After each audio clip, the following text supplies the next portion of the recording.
বদনে আবির গুলায় দেব চাঁদ বদনে। কিছুদিন পরে হোলি রয়েছে না, সবাইকে দেখতে কেমন লাগবে?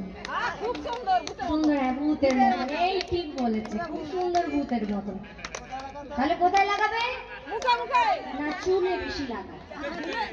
মুখে কোথায় লাগায়? মুখে তো বলে হাত রং কি বলে ভূত রং লাগায়, চুলে আবির লাগায় এখন। তাহলে তাহলে আবির কি চুলে লাগাবো গাইবো ওটা, না মুখেই গাইতে হবে?